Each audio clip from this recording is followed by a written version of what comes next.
আচ্ছা, একটা সত্য কথা বলবো আর সত্যি উত্তরটা দেবেন, যেটা সত্য ওইটাই দেবেন।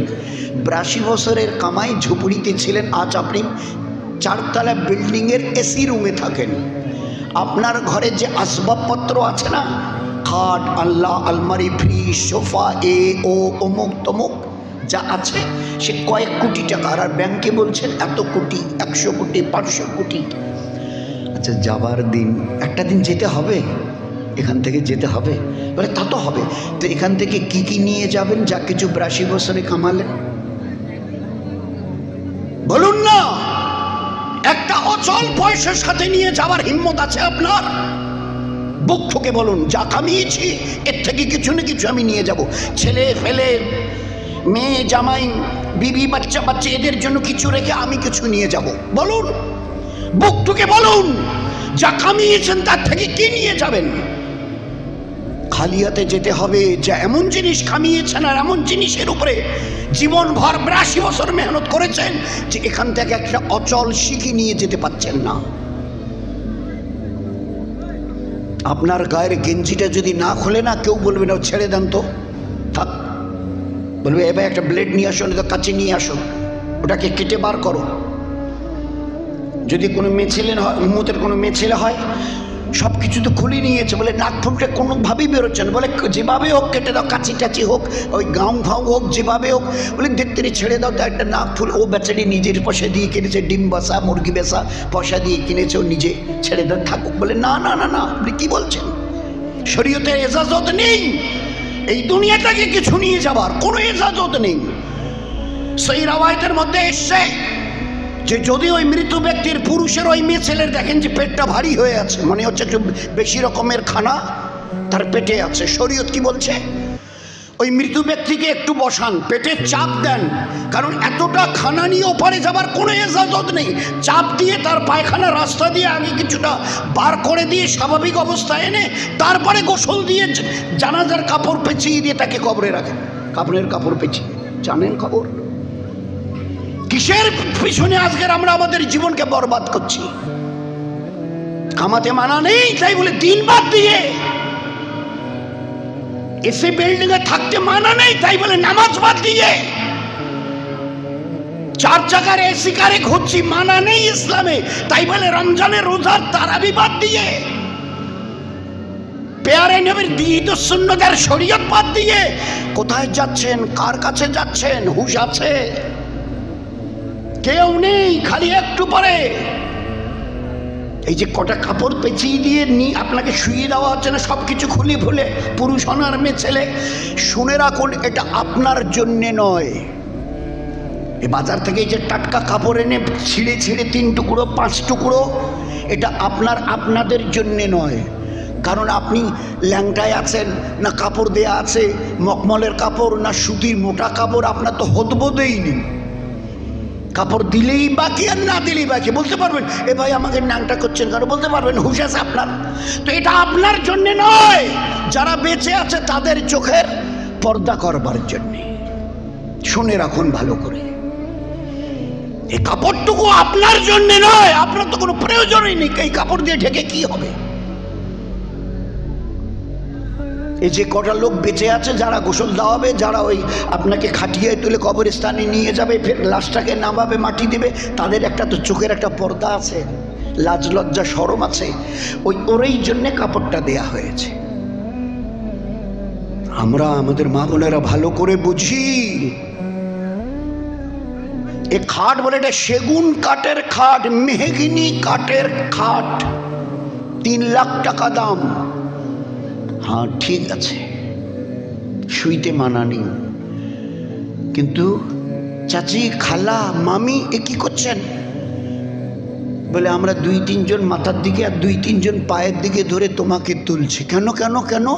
বলে এই যে তোমাকে তোমার এই মেহগিনি 3 লক্ষ টাকার খাট থেকে তোলা হচ্ছে না, ওই আল্লাহর নামে 1 লক্ষবার কসম খেয়ে বলছি, এই খাট দ্বিতীয়বার তুমি আর শুইতে পারবে না। হে ভাস্তি, বৌমা, দাদি আর নানি, চাচি আর মামি, শুনে নাও, তোমাকে এই যে আমরা 3-4 জনে মিলে তুলছি দামি মেহগিনি খাট থেকে, এ খাটে আর কোনোদিনই শুইতে পারবে না। এবারে সবাই বলছে বাবু ওই দরজাটা একটু একটু সরিয়ে দাও তো, পাল্লাটা না বেশি করে খুলে দাও তো। কেন কেন কেন ওরকম করছেন? কারণ দরজাটাকে পাল্লারগুলোকে বেশি করে খুলে দিতে চাইছেন। বলে দরজা দিয়ে তোমাকে আজকের বের করা হবে। ওই আল্লাহর নামে লক্ষ্যবার তার ইজ্জতের জালালের কসমকে বলছি, এই দরজা দিয়ে এই ঘরে আর কোনোদিন তুমি ঢুকতে পারবে না। ভালো করে জীবনটাকে বুঝি, নয়তো বাচ্চারা যেরকম খেলে না, কচুর পাতায় একটু মাটি দেয়, তারপরে একটু ঘাস এনে ওতে দেয়, রান্না করে, আপনি গিয়ে যদি দাঁড়ান একটু যদি পা বাড়িয়ে দেন না তো কাঁদবে। ওরা রান্না খেলছে, বিয়ে বিয়ে খেলছে, ওর বাড়ি যাচ্ছে, এ ওকে ডেকে নিচ্ছে, কচুর পাতে কলার পাতে ভাত দিচ্ছে, তরকারি দিচ্ছে। আর একটু পরেই যদি খালি ডাক আসে, নূরনাহার, শামসুন্নাহার, নূরজাহান, তো সঙ্গে সঙ্গে রিরি করে আম্মা ডেকেছে, আমি আর খেলবো না, রিরি করে চলে গেল। আল্লাহ আমাদের হেফাজত করুক। আজ মুসলমান আপনারা আমাদের জীবনের অবস্থায় দিনটুকু নিয়ে যেন খেলছি, দিনটা নিয়ে।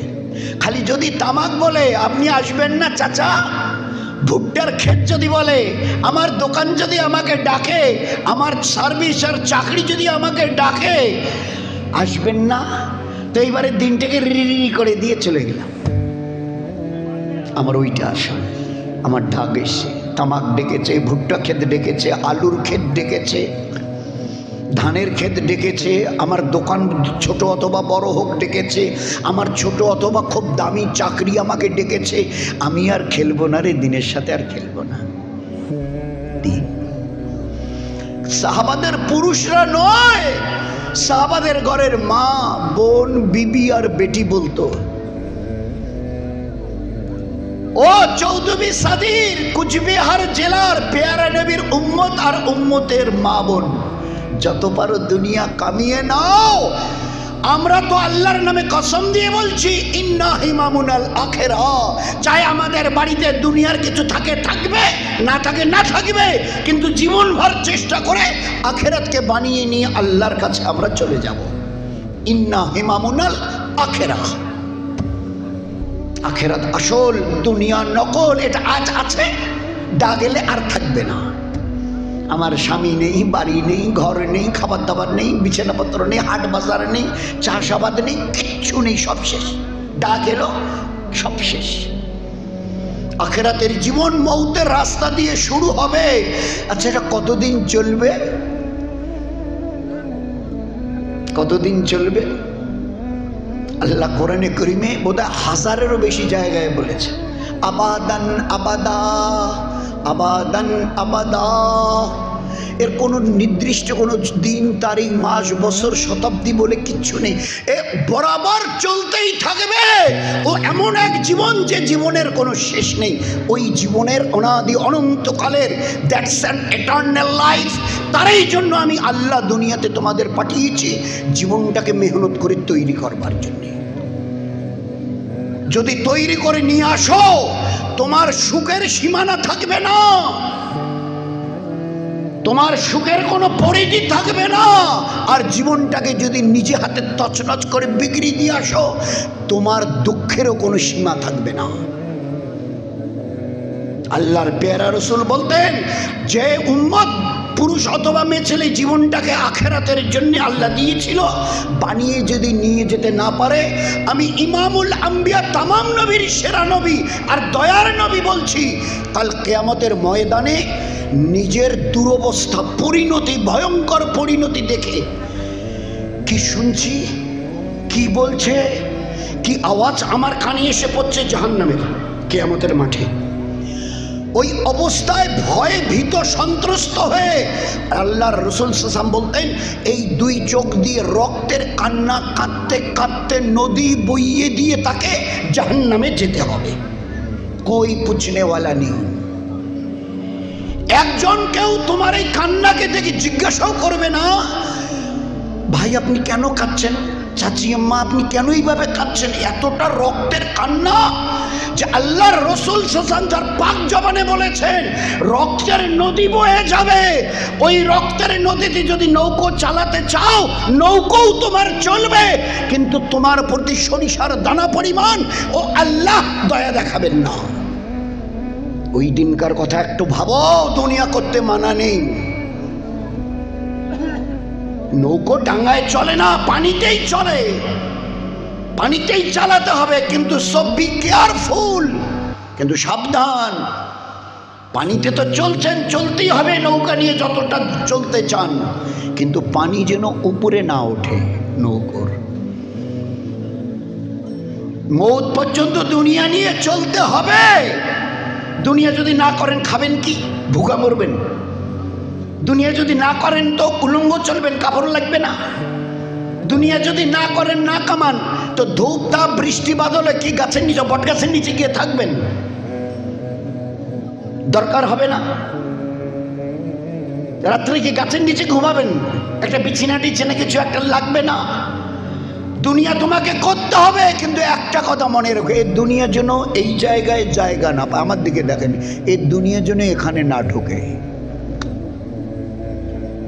আল্লাহুম্মা হাবিব ইলাইনাল ঈমান ওয়া জাইনুহু ফি কুলুবিনা। এ আল্লাহ, আমি দুনিয়ার যত জিনিসকে মহব্বত করি, আপন মনে করি, তার চাইতে ঈমানকে আপনি আমার জন্যে বড় মহব্বতের জিনিস বানিয়ে দেন, আর ওই ঈমানকে আপনি জাইনুহু ফি কুলুবিনা, আমার অন্তরে দিলের ভিতরে ঢুকিয়ে দেন। দুনিয়ার মহব্বত যেন ওখান থেকে বের হয়, আর আপনার দিনের মহব্বত, ঈমানের মহব্বত যেন আমার অন্তরে ভরে যায়। কে দোয়া করছে? আমাদের এই উম্মতকে শেখাবার জন্য জনাবে রাসূলুল্লাহ সাল্লাল্লাহু আলাইহি দোয়া করছে, আল্লাহুম্মা হাবিব ইলাইনাল ঈমান। এ আল্লাহ, হাবিব মানে সবচেয়ে পেয়ারা, সবচাইতে দামি। বাচ্চাটা আমার কত পেয়ারা, নাতি নাতনিগুলো কত আদরের। হ্যাঁ, সবাই আদরের, চাষটা, চাকরিটা, দোকানটা, ব্যবসা, এটা ওটা কত আদরের, কিন্তু এই আল্লাহ এই সব কিছুর থেকে ঈমানকে আপনি আমার জন্য বেশি মহব্বতের জিনিস করে দেন। হাবিব ইলাইনাল ঈমান, ঈমানকে ওয়া জাইনু, আর এই ঈমানটাকে আপনি ভরিয়ে দেন জাইনু ফি কুলুবিনা, আমার দিলের ভিতরে। ওখান থেকে দুনিয়ার মহব্বত বার করেন। কারণ কোনো সময় যদি নৌকায় উঠতে গিয়ে দেখা যায় নৌকায় কিছু পানি এসছে, তো ওইটাকে ছেঁকে ফেলতে হয়। ছেঁকে ফেলে তারপরে এবারে লোককে বলে, ভাই আগে দাঁড়ান দাঁড়ান, এখন নৌকায় উঠবেন না, পানি ঢুকে গেছে, পানিটাকে ছেঁকে ফেলে। তো দিন নিয়ে যদি চলতে হয় তো দুনিয়ার মহব্বত চলতে তো হবে, চলতে তো হবে নৌকা নিয়ে পানিতে, কিন্তু এই পানি যেন তোমার নৌকার উপরে না আসে। নৌকো যাবে, তুমিও যাবে। বোধ বোধ তো এই জন্য দুনিয়াতে চলতে মানা নাই দুনিয়া, কিন্তু এই দুনিয়ার জন্য দিলের ভিতরে জায়গা না নেয়। এরই জন্যে এক দুইজন নয়, 1.25 লাখ নবীকে আল্লাহ পাক পাঠিয়ে দিয়েছিলেন। রাসূলুল্লাহ সাল্লাল্লাহু আলাইহি ওয়াসাল্লাম মেহনত করেননি, খেতে হয়নি, ঘর দরজা লাগেনি, তার ব্যবসা বাণিজ্য করেননি, বলুন না। ইমামুল আম্বিয়া সাহাবা রাদিয়াল্লাহু আনহুম আজমাইন কতটা দুনিয়াকে আর কতটা দিনকে বুঝেছিল। গালেবান হযরত আব্দুল্লাহ বিন রওয়া অথবা আবু হুরায়রা রাদিয়াল্লাহু আনহু। আব্দুল্লাহ বিন রওয়া, গভীর রাত, রাত কত হবে? 1:30 2টো, নিশুতি রাত, একদম চতুর্দিকে একদম নীরব নিস্তব্ধ, গভীর রাত, ঘরের দরজায় খিল দেওয়া, ছিটকিনি লাগানো, বিছানার উপরে মাথাটা বিবির কোলে। খুব ভালো করে বুঝি, গভীর নিশুতি রাত, কোথাও কোনো শব্দ নেই, ঘরের দরজায় খিল দেয়া, বিছানার উপর মাথাটা বিবির কোলে। তার মানে একটা অবস্থা, স্বামী মিয়া বিবি, স্বামী স্ত্রী কাছাকাছি, তো মাথাটা বিবির কোলে রাখার 2-1 মিনিটের মাথায় কান্না শুরু করেছে। সে এমন কান্না যে বিবিও শেষ পর্যন্ত স্বামীর কান্না দেখে নিজেকে আর চুপ রাখতে পারেনি, সেও অঝর ননে চোখের পানি ফেলে কাঁদছে। অতি কষ্টে যখন কান্না থামানো হলো, অতি কষ্টে হযরত আব্দুল্লাহ বিন রওয়া যখন নিজের কান্না থামালেন, তো বিবি এবার আস্তে আস্তে হেঁচকি মেরে মেরে কান্না থামালো। বিবি জিজ্ঞাসা করছে, হ্যাঁ গো, এই নিশুতি রাত, ঘরের দরজা বন্ধ, তুমি আমার কোলে মাথা যখন রাখলে আমি অন্য কিছু ভাবতে গেছিলাম, আর তুমি কেনা সে কয়েক মিনিটে, 1-8 মিনিটের মধ্যে কান্না শুরু করে দিলে। কিসের জন্য কাঁদছো আমাকে বলো না? সে তোমার ওই করুণ কান্না এমন যে আমিও আর তোমার ওই কান্না দেখে চুপ করে থাকতে পারিনি, আমিও যার জন্য কেঁদে ফেলেছিলাম। বলো না, এই নিশুতি রাতে আমার কোলে তোমার মাথার এইভাবে তুমি অঝর নয়নে কাঁদছো? উত্তর দিচ্ছে আব্দুল্লাহ বিন রওয়াহা রাদিয়াল্লাহু তাআলা আনহু, বিবি তোমার কোলে মাথা রেখে আমি ভাবছিলাম আমি পুলসেরাতের পুলের উপরে উঠতে যাচ্ছি, এই আমি হাঁটা দিচ্ছি, আমার বড্ড ভয় হচ্ছিল, এ আল্লাহ আমি এই পুলসেরাতের পুল আমি পার হতে পারবো তো? 2 টুকরো হয়ে আমি নিচে, তো জাহান্নামের আগুন দাউ দাউ করে জ্বলছে, আমি 2 টুকরো হয়ে জাহান্নামের আগুনের মধ্যে পড়ে গিয়ে জ্বলবো না তো? গভীর রাত বিবির কোলে মাথা রেখে পুলসেরাতের পুল দেখছিল। আখিরাত, this was the life of আখিরাত। এ ছিল উম্মতেরই জীবন, এ ছিল জীবন। ও কম বেশি সবাই আপনারা শুনেছেন, আল্লাহ শকর, এই আপনাদের চিলকিরাট এলাকায় মেয়েদের মস্তুরাতের মধ্যে কাঁচা অনেকটা আল্লাহ দিলে ইদানিং একটু একটু বলে ঠান্ডা হয়েছে, নয়তো মস্তুরাতের জামাতের চলাফেরা এটা আরও ভালো অবস্থায় ছিল, এখন একটু একটু একটু ঠান্ডা ঠান্ডা ভাব হচ্ছে। কেন হচ্ছে আল্লাহ জানে, আপনাদের একটু খালি তালিমে শতবার শুনেছেন বিধবা মা, বেটা 4টে, আর 4টেই জওয়ান, 18, 20, 22-এর 4টেই, আর 4টেকেই এবারে তৈরি করছে মা। এই বেটা, এই বেটারে আমার কলিজার টুকুরারা, আল্লাহর দিনের জন্য যদি কিছু করবার মৌকা আসে তো তোরা কিছু করবি না? হ্যাঁ মা, করবো তো, কারণ মা বুঝিয়েছে এই হায়াত আল্লাহ দিনেরই জন্য দিয়েছে, এই হায়াত জীবনটা দিয়েছে দিনেরই জন্য। মা তার বাচ্চাকে কোলে নিয়ে ওইভাবে তরবিয়ত করেছিল। আমরা যেমন দুনিয়া বোঝাই, পাশে বসে, হে বাবা, ওই যে তোমার চাচা, কিচ্ছু ছিল না, চাচা তো তোমার 2টা ভাই আব্দুর রহমান, আব্দুল সালাম কেরালা গিয়ে, রাজস্থানে গিয়ে 2 বছর, 3 বছর, 5 বছর, 6 বছর ধরে কামাতে কামাতে দেখছিস সে 2তলা বাড়ি করলো। দেখেছিস তো, চোখের সামনে দেখ, কিচ্ছু ছিল না তোর চাচার। 2টে বেটাকে কেরালায়, রাজস্থানে, ভুটানে পাঠিয়ে এখন 3তলা বাড়ি করেছে। তোরা চোখে দেখেও কি বুঝবি না? মা বোঝাচ্ছে বাচ্চাকে।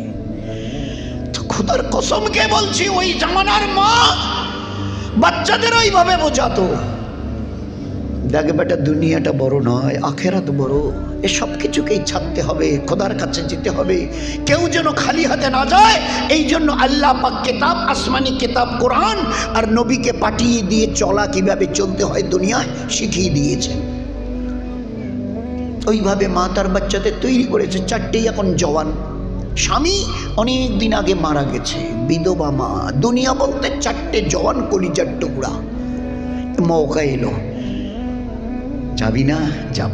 সকালবেলা নাস্তা পানি খাইয়ে দিয়ে 4টে বেটাকে একসঙ্গে তৈরি করে নিয়ে যাচ্ছে মা। ঘর থেকে বেরিয়ে অনেকটা হেঁটে গিয়ে, এই বেটারা দাঁড়া, কোথায় যাচ্ছিস? মা, তুমি আবার এবার নতুন কথা কি জিজ্ঞাসা করছো? দিনের জন্য না তুমি আমাদেরকে বলছিলে কাল থেকে পরশু থেকে, আল্লাহর দিনের জন্য যদি কিছু মৌকা আসে করিয়ে দেখানোর, তো তোরা যাবি না? হ্যাঁ মা, যাবো তো, দিনেরই জন্য যাচ্ছি। হ্যাঁ হ্যাঁ হ্যাঁ, ঠিক বলেছে, ওই কথাটা আমি তোদের কাছ থেকে শুনতে চাইছিলাম, দিনের এই জন্য যাচ্ছিস। তা তোমাদের 4টে তো আমার কলিজার টুকুরা তোরা, তা তোরা কি আমি তোদের মা, আমার একটা কথা রাখবি? যাচ্ছিস যখন, তা তোদের মায়ের একটা কথা রাখবি, একটা কথা। খুব ভালো করে শুনি মা বোনেরা, খুব ভালো করে শুনো। এ কোনো নোবেল, নাটক, উপন্যাসের গল্প নয়, এগুলো বাস্তব সাহাবাদের, পুরুষ আর মেয়েদের জীবনের কাচ্চা কাহিনী, ঘটনা, বাস্তব ঘটনা। তারা কি বুঝেছিল ওই কথার উপরে? ইন্না হেমামুনাল আখেরা, আল্লাহ দুনিয়াতে পাঠিয়েছে আখেরাত বানাবার জন্যে। সব ছাড়তে রাজি আছি, আল্লাহর দিন, আল্লাহর হুকুম আর আহকাম ছাড়তে রাজি নই। এতে যা হয় হবে। পেটে খাবার থাকে থাকবে, পরনে কাপড় থাকে থাকবে, মাথার উপরে চাল থাকে থাকবে, না থাকে কোনো আসা যাবে না, কিন্তু দিন থেকে আমরা মুখ ফেরাবো না। দুইজন হযরত আব্দুল্লাহ রাদিয়াল্লাহু তাআলা আনহু আর তার বিবি দুইজনের কাপড় কসম দিয়ে বলছি একটি মাত্র কাপড়, একটি। স্বামী স্ত্রী দুইটা লোক ওই বাড়িতে, একটি কাপড়। তো কিভাবে এরা চলাফেরা করে কিচ্ছা সবাই জানে কম বেশি। ঘরের ভিতরে এতটা গর্ত করে রেখেছে, ঘরের ভিতরে গর্ত। মসজিদে নববীতে যখন আজান হয়, বিবিকে ওই গর্তে নামিয়ে দিয়ে কাপড়টা নিয়ে পরে হযরত আব্দুল্লাহ রাদিয়াল্লাহু তাআলা আনহু পরে তাড়াতাড়ি করে নবীর পেছনে গিয়ে নামাজ পড়ে। আল্লাহর নবী সাল্লাল্লাহু আলাইহি সাল্লাম যখন ফরজ নামাজ শেষ করে মুখ ফেরান, তো সাহাবারা হুজুর সাল্লাম মুখ ফেরান, সাহাবারা বসে আপে কোনো না কোনো আল্লাহ রসুল ইমানের, আমালের, আখেরাতের নিশ্চয়ই কখনো সবসময় হুজুর সাল্লাম কোনো না কোনো কথা বলতেন, শোনাতেন। এই আব্দুল্লাহ সালাম ফেরার পরে সবাই বসে, এই কিন্তু বসে না, চলে যায় তাড়াতাড়ি করে। এই কথাটা নবীজির কান পর্যন্ত পৌঁছে গেছে, কান মোবারক। আল্লাহ রসুল আপনি যখন সালাম ফিরিয়ে একটু ঘুরে বসেন না, তো আপনার জবানে মোবারক থেকে দিনের কথা, আমালের কথা শোনবার জন্য আমরা ইন্তজার করি। আমাদের সাথে আব্দুল্লাহও কিন্তু অপেক্ষা করে না, কি জানি কেন করে না, ও তাড়াতাড়ি উঠে চলে যায়। সত্যি বলছো বলে? হ্যাঁ। ডেকে বলছে, ও আমার সাহাবী, ও আমার সাথী, তুমি নাকি আমার ওই নমাজের পরে মজলিসে বসো না, তুমি নাকি উঠে তাড়াতাড়ি চলো। তো চোখে পানি এসে গেছে, চোখে হযরত আব্দুল্লাহ রাদিয়াল্লাহু তাআলা আনহুর চোখে পানি। আসবার এই কথা আপনার মজমায় আপনার পাক জবান থেকে কথা শুনবার জন্য বসবো না, এটা হয়, কিন্তু কেন যাই, চোখে পানি এসে গেছে। বাধ্য হয়ে বলছে, আল্লাহ রসুল আমরা দুটো লোক, আমি আমার বিবি, একটি মাত্র কাপড়। যখন আজান শুনি আমার বিবিকে আমি ঘরের ভিতরের গর্তে নামিয়ে দিই, আর ওই কাপড়টা নিয়ে পরে আপনার পিছনে নামাজ পড়তে আসি।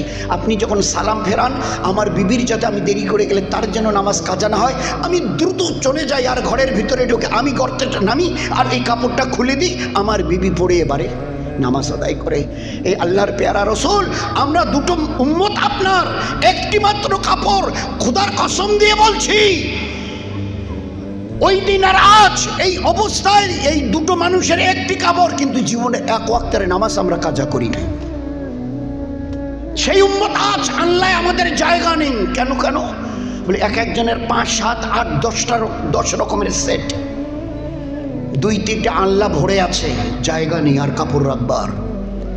কি বুঝেছিল, কি বুঝেছিল আল্লাহ পাকের হুজুর সাল্লাল্লাহু আলাইহি হাদিস, ইন্নাদ দুনিয়া খুলিকাত লাকুম, ইন্নাদ দুনিয়া খুলিকাত লাকুম, ইন্নাকুম খুলিকতুম লিল আখিরাত, আও কামা ক্বালা আলাইহিস সালাতু।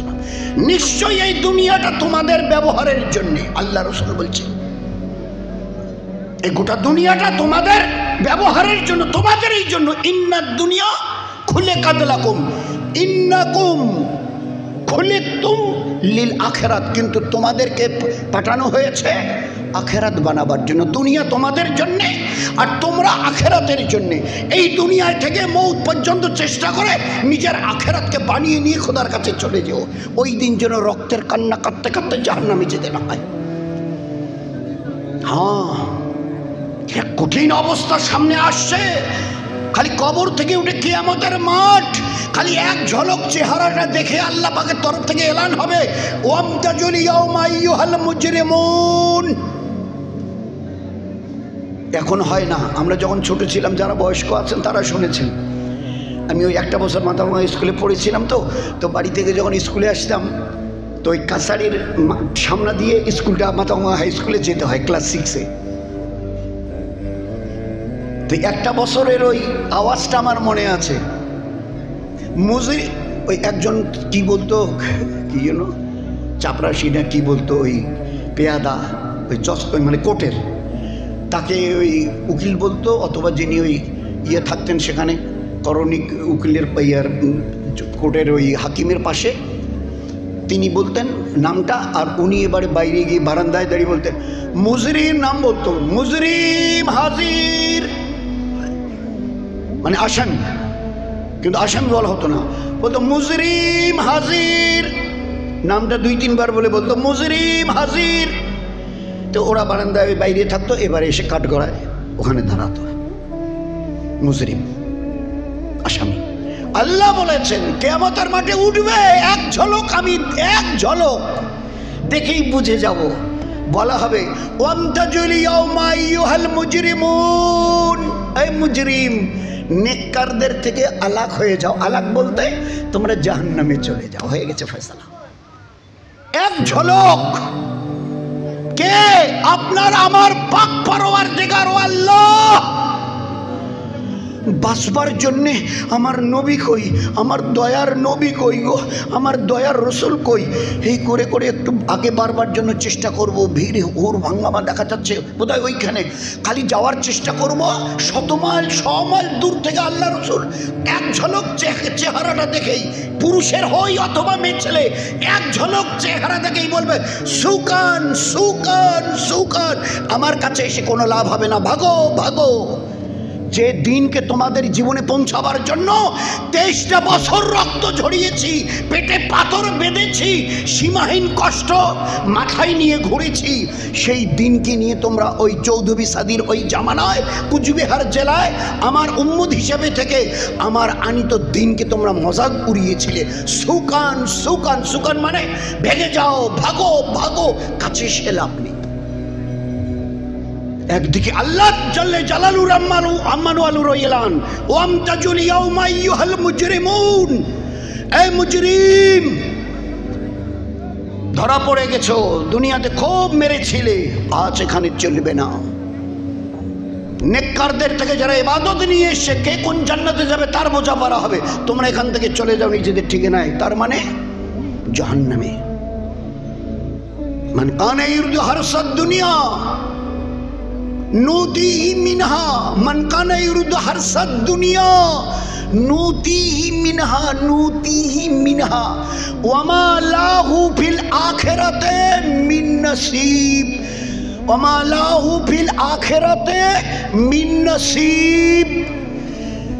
এরা দুনিয়া চেয়েছিল নবীর শ্রেষ্ঠ উম্মত আর উম্মতিয়া হয়ে, আর তারপরে এরা শুধু দুনিয়ার তালাশ করেছিল। আমি নুতিহি মিনহা যত কিঞ্চিত ওদের থেকে দিয়েছিলাম, না দিলে যাবে কোথায়, পাবে কার কাছে, আমি ছাড়া দেনেওয়ালাই বাকে। একটু দুনিয়ার মজা চাকিয়েছি।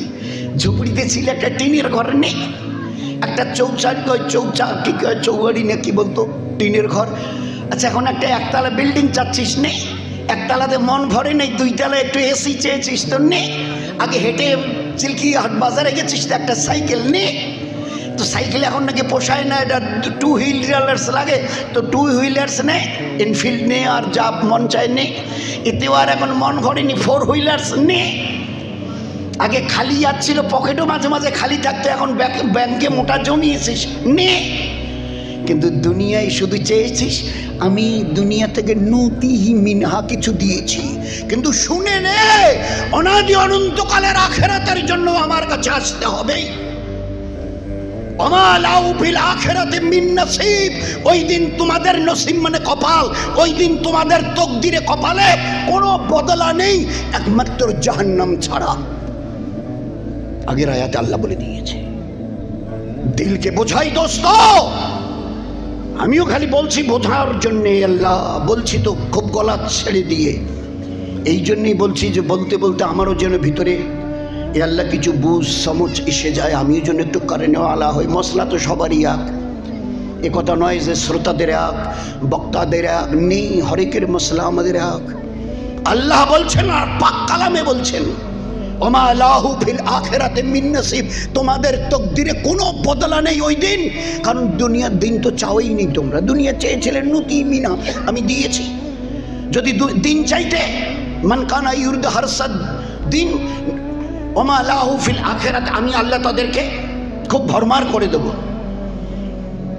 মান কানা ইউরিদু হারসাল আখিরা নাজিদ লাহু ফি হারসিহি, যারা আখিরাতকে বানাবার জন্য দুনিয়াতে সব কিছু কিনে, বিবি বাচ্চা, চাষ চাকরি, দোকান ব্যবসা সব কিছুর সঙ্গে যারা আখিরাত বানাবার ফেকেরি নিয়ে চলে, আল্লাহ কি বললেন ওই আয়াতের মধ্যে, মান কানা ইউরিদু হারসাল আখিরা নাজিদ লাহু ফি হারসিহি, আমি আল্লাহ তাদের আখিরাতে বিশাল বড় ভান্ডার দিয়ে দিই, আখিরাতের ইজ্জত, আখিরাতের জন্য রহমত আর বরকত, হেফাজত আর মদত, আমি সব কিছু খাজানার আমি সব কিছু দরজা তাদের জন্য খুলে দিই।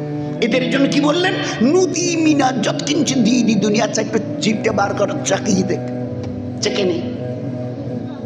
ফকির হয়ে কেন মরিস, একটু চেকে নেই। কিন্তু শুনে রাখ, দিন চাসনি তো আখেরাতে তোর জন্য কোনো বদলা নেই, একমাত্র জাহান্নাম ছাড়া। কার কাছে যাব, কোথায় যাব? আল্লাহ তো এক আওয়াজে ওয়ান্তাজুলি ও মাইয়ুহাল মুজরিমুন সাব বাঁচবার জন্য যান, কোনো রকম বাঁচাবার জন্য নবী, কারণ সবাই জানি জনাবে রাসূলুল্লাহ সাল্লামের সুপারিশ আর শাফায়েত ব্যতিরিকে প্রত্যেকটা উম্মতের জন্য জান্নাত হারাম। আমাদের নবীর সুপারিশ ব্যতিরিকে কেউ জান্নাতে পা রাখতে পারবো না। সুপারিশের এজাজত আল্লাহ পাক সেদিন নবীজিকে দেবেন, শাফায়েতের এজাজত আল্লাহ দিয়ে দেবেন। তাই ওই সময় মনে হবে এদিক সেদিক দূরে লাভ নেই, নবীজি কই, নবীজি দয়ার নবী, দয়া রহমাতাল্লিল আলামিন, রহমাতাল্লিল আলামিন, দয়ার সাগর নবী কই। একেবারে 1000 মাইল দূরে থাকতে কি আমাদের মাঠটা তো আমাদের ওই স্কুল বাড়ির সামনের ওই ফুটবল খেলার মাঠটার মতো নয়। আদম আলাইহিস সালাম থেকে নিয়ে from that day the day of আখিরা কিয়ামা till the day of কিয়ামা, কিয়ামত পর্যন্ত সমস্ত, শুধু আজকেই 800 কোটি সমস্ত লোক কিয়ামতের ময়দানে। তো ওই সময় মনে হবে নবীজি নবীজি নবীজি নবীজি, দূর থেকে দেখে আল্লাহ দেখিয়ে দেবেন, দূর থেকে দেখে এক ঝলক দেখেই সুকান সুকান সুকান, ভিড় ঠেলে আসবার দরকারই নেই। হ্যাঁ, যদি জীবনটাকে মেলাতে পারতে আজ কোথাও দূর হতে হতো না।